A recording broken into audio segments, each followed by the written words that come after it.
my goodness! This is so hot! Bah!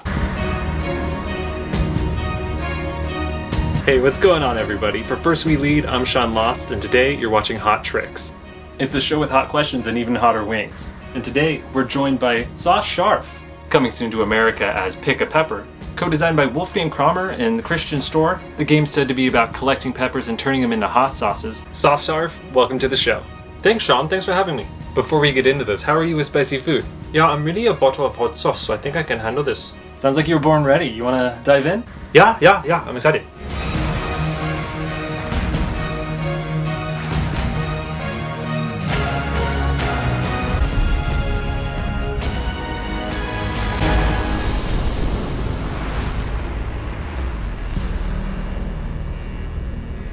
Okay, right here. Alright, we'll start by the handle. This first one here, Garlic Fresno Edition.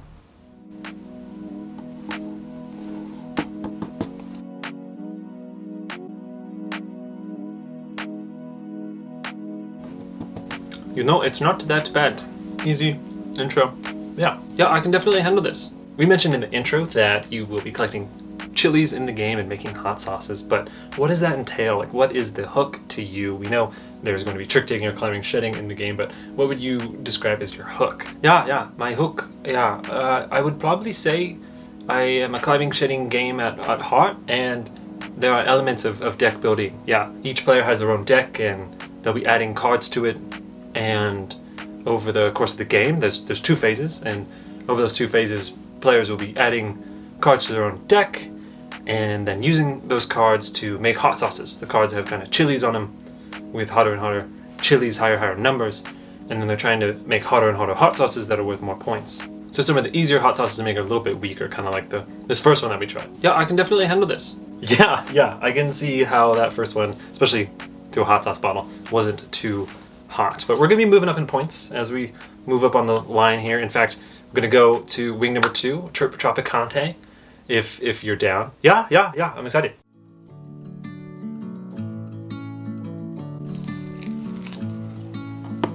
Ooh, a little tingle on the lips. Yeah, this one, we're a little bit step up here, and sometimes it hits different places for different people or inanimate objects, you never know.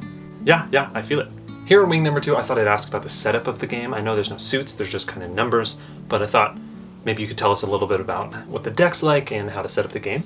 Yeah, so the deck is 1 through 13. There's 8 copies each, and then there are some wilds in the game that kind of count as any card, and if they're played solo, they're just the highest, so kind of like a 14. But to set up, you're going to deal out 9 cards out to each player, and then you're going to create this kind of offer. There's like chili offer row. There's 7 slots, and you're going to deal 1 card to each slot, and if there's ever the same number, like if 2 slots get a 2 or something, you're going to collapse those into the same slot. You're going to keep doing that as long as the slot doesn't get overfilled. Each slot can only hold 3. You won't do that with wild. But yeah, the offer will kind of look like this at the end. The start player for the first trick is whoever ate the hottest meal last, so probably me right now. Hey, or me. We could be playing a 2-player game. Yeah. Alrighty, you ready to move on to wing number 3? Yeah, let's do it. Alrighty, this is Cadejo.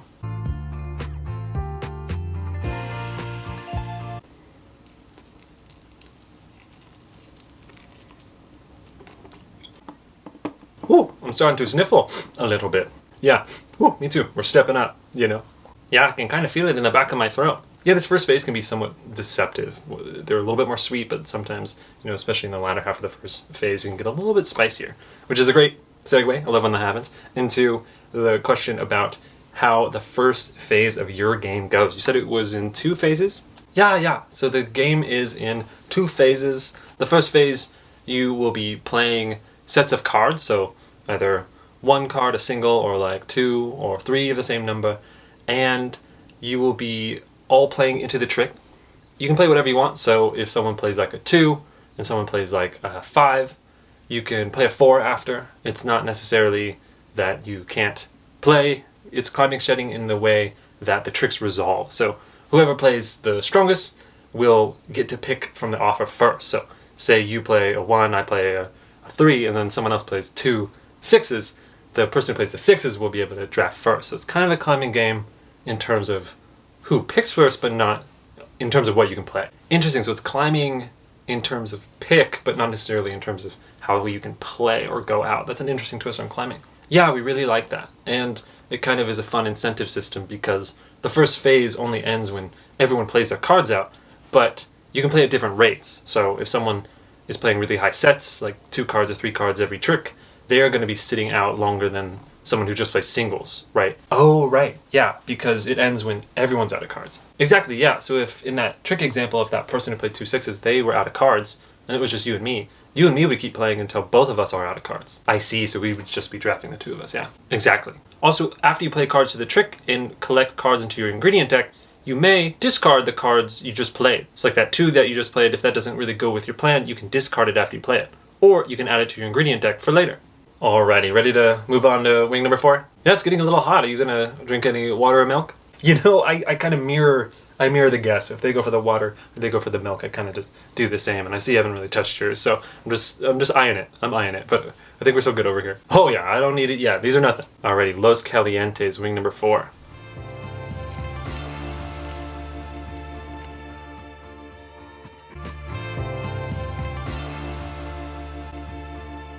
Oh, super flavorful. Yeah, that one's one of my favorites, for sure. Oh, totally. So you said there was 2 phases in the game. I was wondering if you could walk us through the second phase and what was different about it? Yeah, so in the second phase, you'll be doing the same card gameplay. So everyone plays a set to the trick, except now everyone has the option to make a hot sauce with what they play. So as you can see, the hot sauce is here. If you play a certain number of cards, it doesn't matter their rank, you get to make a hot sauce. So same thing, starting with the person who played the strongest set, they get to choose first. They can either add cards to their ingredient deck, or they can make a hot sauce. As opposed to when you add to your ingredient deck, where you can choose to keep the cards or discard them. When you use a set to make a hot sauce, you actually have to discard the cards. So it thins your deck, but it gets you points toward the end of the game. The other thing you can do in your turn is you can draw all the cards in your ingredient deck into your hand instead of playing to the trick. Oh, so is that how in the second phase you get the cards from your ingredient deck into your hand? Yeah, that's one of the 2 ways. The other way is if you have no cards in your hand at the start of a round, you get a kind of free action where you draw your ingredient deck into your hand. Interesting, yeah. And how does the second phase end? Yeah, the second phase and the whole game ends, because it's only one hand, when one player has 4 sauces made and they have no cards in hand, so they shed out. Ah, interesting. And then how do you score? Well, the hot sauces have points on them, so players will count up the points on their hot sauces, but they will minus 1 point per card in their hand and ingredient deck at the end of the game. Oh, interesting. So it's kind of a race in a way. Yeah, exactly. Nice. Well, not to make this a race, but are you ready to move on to the 5th wing? Yeah, let's do it. Alrighty, this is Fly by Jing.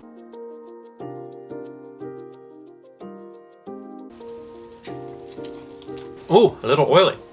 Yeah, a little bit of an oily one in it. Kind of can get around in the mouth in funny ways. Yeah, exactly. Alrighty, Sauscharf. So we have a segment on the 5th wing called Explain That BGG Post. We go through the picks on your BGG and we ask you to explain them and see if there's any deeper meaning or funny stories behind them. So this first one, here's your kind of demo table with some peppers on it. Oh yeah, leaning into the pepper theme. I think people really like the pepper theme. It's a fun, unique theme that players really haven't seen before. So when you walk around at a con, and you see a demo table with some peppers on it, players are interested. They come up and they want to see what it's all about. And speaking of pepper, in this other picture here, as you can see, the game is coming over, it's getting localized, and it's going by the name of Pick a Pepper with that new cover. Yeah, that new cover. I'm not on it, so I'm not as happy that I kind of got kicked out, but they went with this wacky cactus. I guess it's one of those kind of Kirby things where American Kirby is angry and Japanese Kirby is happy, and Americans might just like that cactus, that goofy cactus, over my mean mug. Well, you know, I appreciate your mean mug. Thank you, Sean. That means a lot. Alrighty, ready to move on? Yeah, these are nothing. Okay, in the 6th spot, we have Assam.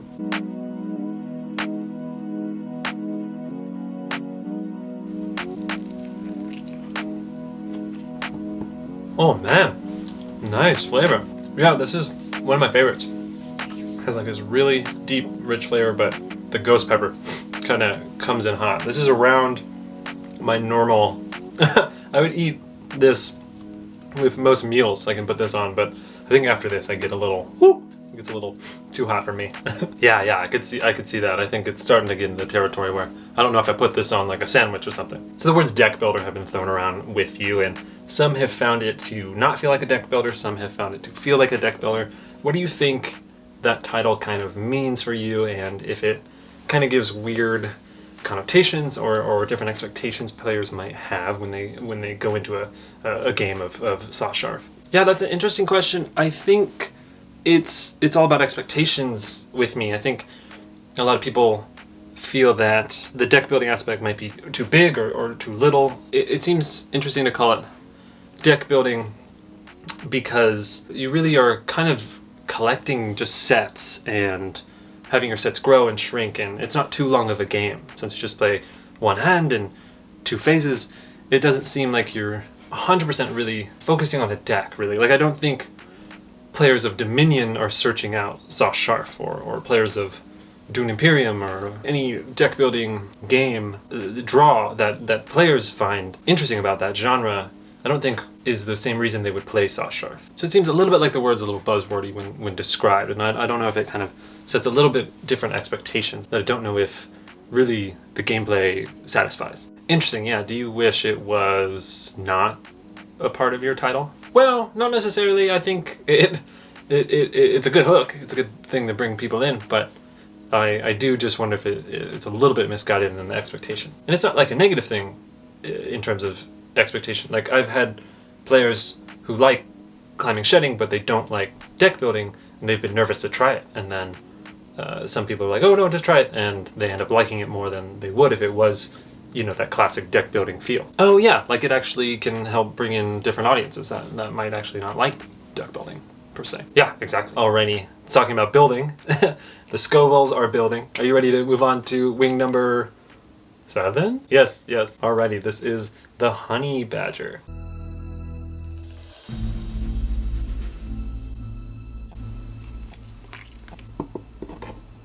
Woo. Oh man, that one got me. Oh, it even gets you? Yeah, you know, I'm human. And even though I've done this for years, doesn't mean I can't still get hit in certain ways. Oh man, that one's really doing a number. Woo. I might actually take a sip. Ooh, yeah. Ooh, I'm starting to do breathing exercises. So, some people have compared this game to Linko because, I mean, it shares a co-designer. It has, you know, sets and beating sets and kind of that building of a hand in a way. This one kind of says building of a deck, but, you know, the growing and the playing of sets. Oh, sorry. And how do you compare the two? And what do you think makes you stand out against Linko? Oh, no worries. I'm also slipping over here in terms of accent as the Scovilles reach higher and higher. But yeah, the Linko comparison, I think it's apt. There's like an offer row as well, and that sense of a growing hand. I think some of the decisions in the game feel different though. I mean, some feel the same. I would say Linko is maybe the cleaner game because you don't have those 2 phases. And one of the critiques I hear a lot is the first phase almost feels like extended setup, but I kind of like it as a nice intro into the card play, and it makes it so all the players are on a level playing field when the points start getting introduced. I would say there's also fun in the first phase where, since it isn't continuous, you can kind of have that tempo of players only playing singles as opposed to other players playing pairs, you know, and you get that different number of hands. So I think the 2 phases pretty set it apart nicely, and the fact that you kind of are racing maybe a little bit in a little bit different of a way. The end game is interesting where you have to both have 4 but also shed out, whereas in Linko it's more about those bigger and bigger sets. But it's interesting because the hot sauces only care about quantity of the set, not the rank. So you might have bigger and bigger sets compared to your opponent, but really if you both have 5 of the same number, it doesn't quite matter. It's more of like a neutral race. So I kind of like that playing field too. So I would say if you're a purist in terms of card play, I would stick with Linko, and this is just kind of very nuanced feels. It feels like I could see an argument for not owning both, but also I do feel like they do feel different, and I am definitely a different game. Alrighty, oh man, I am losing it. And just in time, are you ready for the bomb? 9. This is the worst one, yeah? Yeah, this one is horrible. Woo. But here we go, alright? See you on the other side. Cheers.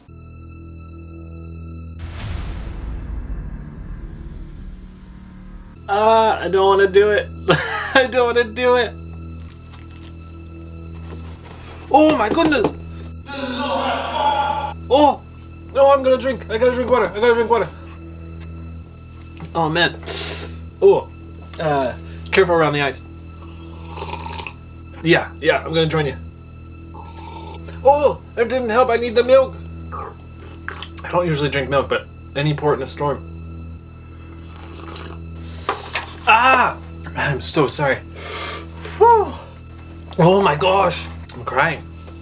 Oh, I'm crying. I want to touch my eye.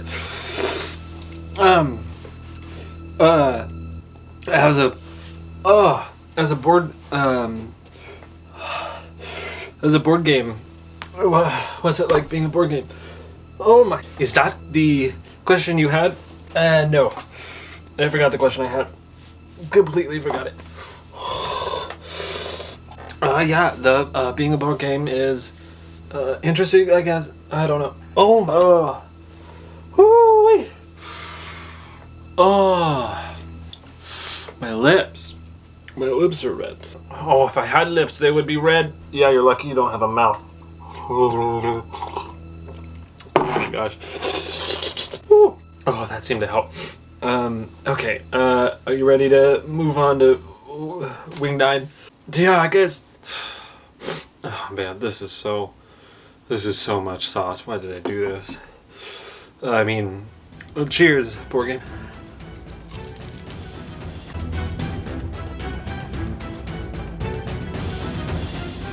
Woo!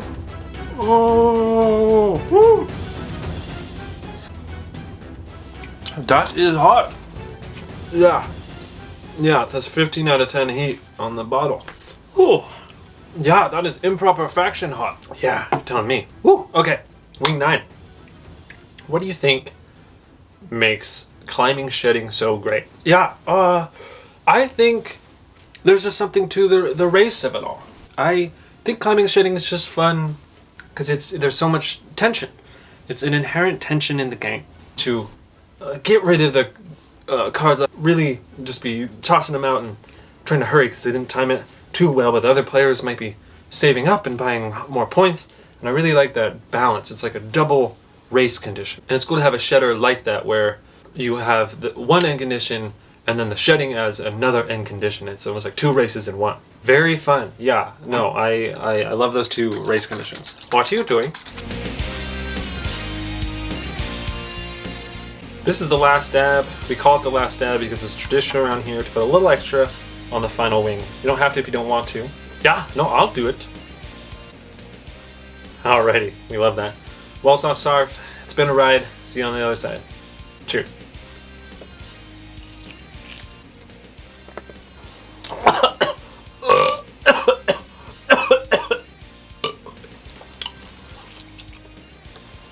That is hot.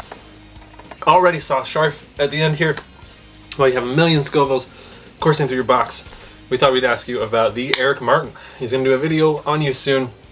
And in the comments of the video, he talked a little bit about finding a box cutter and maybe adjusting your size. So we thought we'd ask, what do you think about that?